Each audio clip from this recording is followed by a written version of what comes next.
By Doug Bandow. No one knows what to do about North Korea. No one believes Kim Jong-un is prepared to peacefully give up his nation's nukes. So what to do? Initiate Operation Iron Mask. The Democratic People's Republic of Korea is almost unique to the degree that power is exercised by one man.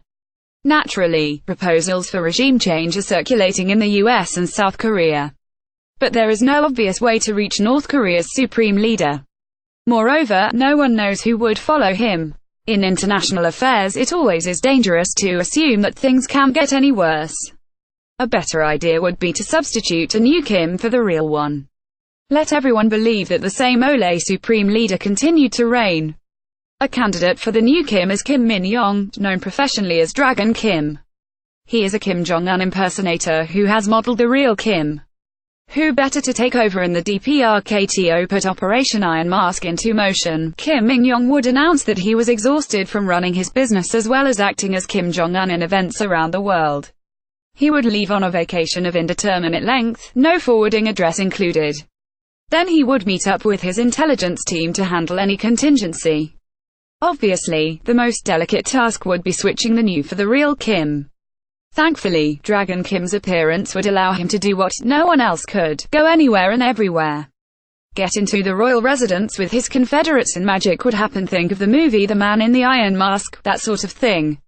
The next morning the new Kim Jong-un would emerge, at which point the possibilities would be endless.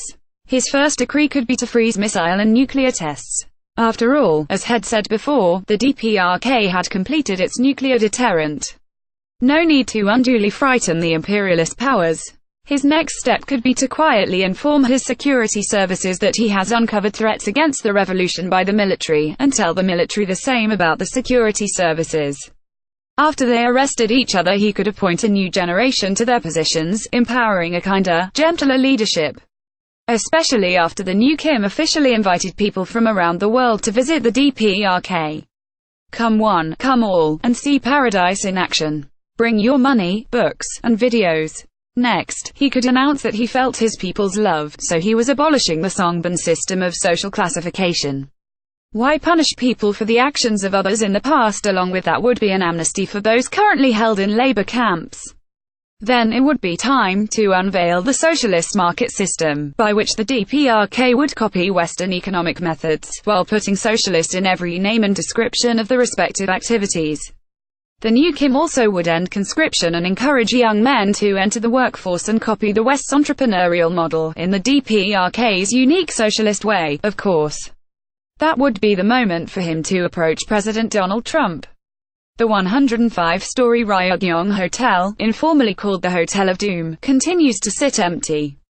The reforming supreme leader should suggest that the Donald take the structure over as Pyongyang's very own super-duper Trump Tower. The ribbon-cutting ceremony between the two leaders would offer a good opportunity for an informal summit. The new Kim might suggest sizable investments in the North in return for dismantling the DPRK's nuclear and missile facilities. After which he would announce that he was tearing down the wall separating the North from both South Korea and China. He would indicate that it was time to spread his nation's blessings to the imperialists and their puppets.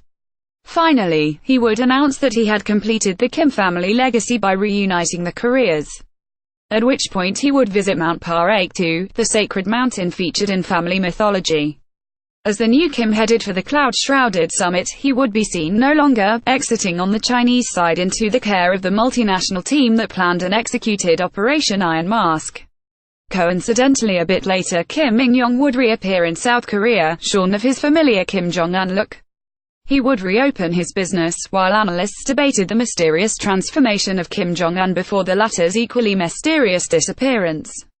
And the people of Northeast Asia would enjoy a new era of peace and prosperity. Doug Bandow @AOL.com is a senior fellow at the Cato Institute and a former special assistant to President Ronald Reagan. He is the author of Foreign Follies, America's New Global Empire.